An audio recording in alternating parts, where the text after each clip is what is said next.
Hello my people, nizere ko mumeze neza, nanjye meze neza. Ikintu kinyicaje aha ndagira ngo nkwereke uburyo ku bushobozi bwose ufite ushaka kuba wagira po nziza, ukaba watandukana n'ibiheri, ukaba watandukana n'udukofu two mu maso, ukagira po nziza. Mbereke uburyo ushaka gukoresha buruta uko wagenda ugakoresha scrub nayo ni nziza, n'amafuta ni meza, ariko ubu ni uburyo wakoresha ku bushobozi waba ufite bwose. Nukuvuga ngo ntago byagutwara amafaranga arenze 1,100 ugasa neza, kuko urumva hari umuntu ufite ubushobozi bwo kuba ashaka gukoresha ibyo bintu agasa neza, ariko hari n'utabufite bwatuma asa neza. Rero ndi kugira ngo wowe udafite ubwo bushobozi ureke guheranwa n'ikiniga cy'uko ushaka kubusa nabi. Bishobora kugufasha ufite ibiheri, bishobora kugufasha ufite po itari nziza, bishobora kugufasha ufite bya bintu by'umukara hano mwisiga amafuta akabangiza. Ni uburyo bwinshi bishobora kugufasha. Ni ibintu bigira biti. Urasabwa iyi korogati, iyi kano gato kagura 1,000, inini gura 2. Ugasabwa indimu. Nje kubereka rero, mushobora kuba muzi ngo ntago bikora, ariko birakora. Mbanze mwe kugakoma.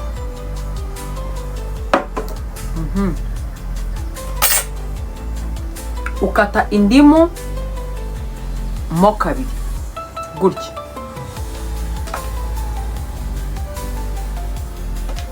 ukifashisha korogati ugakamurira ku ndimu ingana gutya, agushyiraho nyinshi, ugasigiriza hose ku ndimu.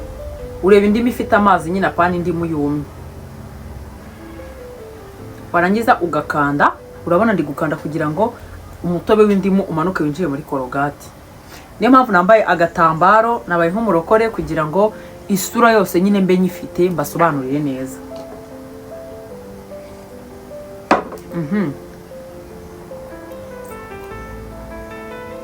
Warangiza ugakanda umutobe w'indimu, urabona ko waje, urabibona.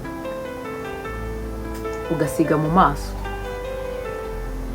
Ushobora kubikora ikizi, ushobora kubikora utaroga, ukaza koga nyuma. Utubuto tw'indimu turi kumbangamira.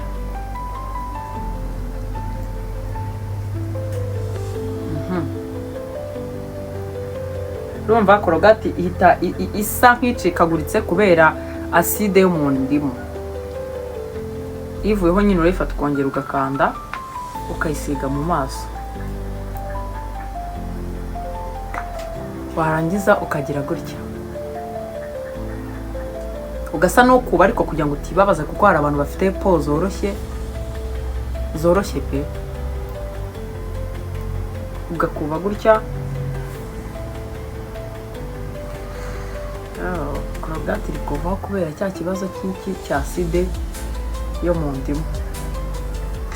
Guys, ibi bintu birakora pe, kandi ndabona ni ibintu biri naturere kuruta uko wagenda ngo bakakubwira ngo jya ngo ukoresha amascrub runaka, ngo ukoresha amatibe runaka. Mbibutsa ko amatibe ntago ari meza, izi ngo za parire ntago ari nziza pe. Hari abantu benshi mwagiye mumbaza kuri parire iyo uyikoresheje ukayibura, uzana cya kintu cy'umukara kimeze nk'ikibibi ku matama. Abantu baba barayikoreshejeho bo barabizi. Ku buryo kwangiza no ko wari wimereye. Kuba gutya.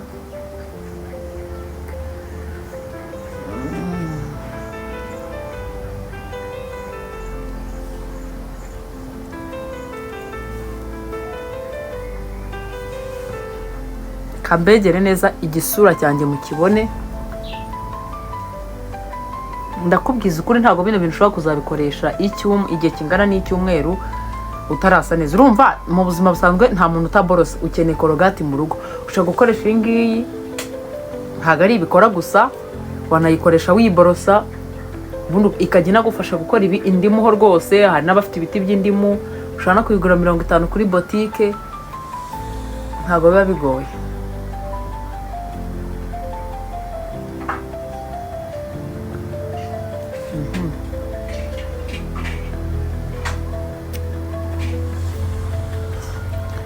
Urabona ko ukuba hano kuzuru, murabizi kuzuru hari ibintu bijya bizaho by'amavuta. Ibi bintu bituma rero wumuka mu ruhu rwawe, babana mugira uruhu rw'amavuta. Uruhu rw'amavuta rero rutuma umuntu arwara ibiheri. Ntago mbizi niba mubizi, uzasa n'uwokera mu gihe uzaba urimo gukoresha ibi bintu. Ntibizagutera ikibazo gutekereze ko wenda hari ikindi kibazo byaba byaguteye. Oya, aha, ubu ndasoje. Ni ukuvuga ngo ubikoresha gutya aka kanya, ntago bitinda, ariko ndabasha kubirekeraho iminota igera mu minota 10 ntegereje. Ndi kokera.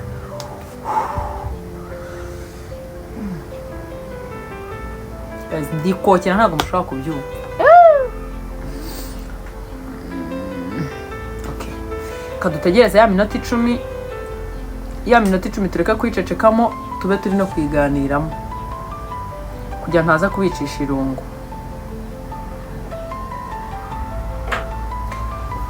Urabona, ibi ni ibintu buri muntu wese adashobora kuba yaburira ubushobozi. Ndibaza ko nubwo waba ukennye korogati igihumbi zamara igihe kinini, ntabwo wabura kukagura kano gatope. Aka ngaka dore kano ni igihumbi. Ndi kokera, ntabwo mwabyumva. Aka ni igihumbi, ni igihumbi cyonyine. Kwajya ngo harimo urusenda. Ndaje mbereke ku bantu mufite ubushobozi.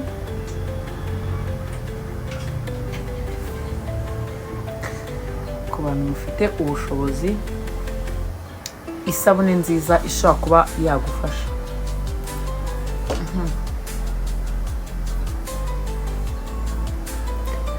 Nongera akadimu. Umutobe ushobora kuba wabaye muke nubwo biri konje.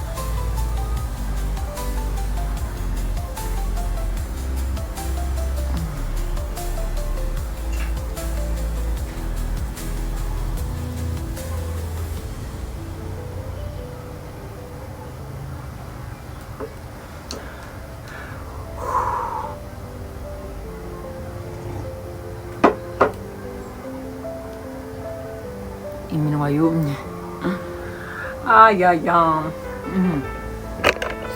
Guys, ndashaka kubabwira ku bintu bijyanye n'izi mpu zacu.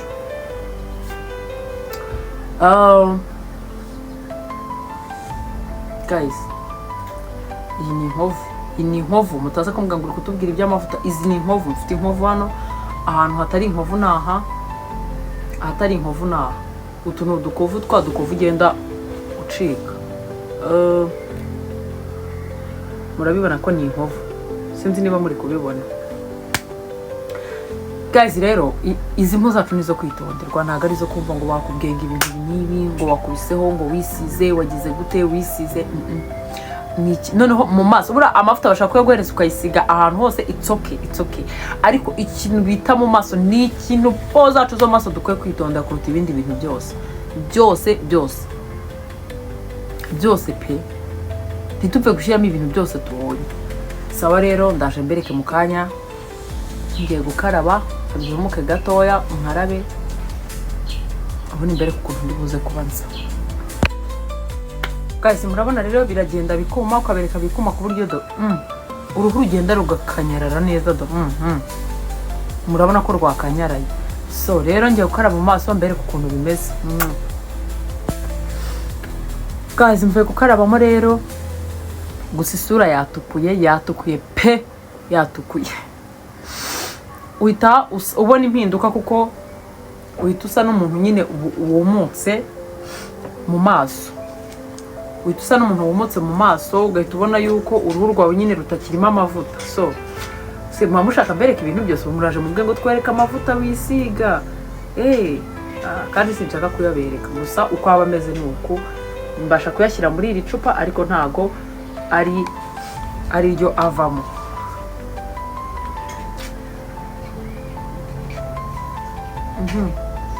Ngirumva nsiza aya mavuta kuko ndayafite nyine. Utayafite wanisiga ka moviti kawe.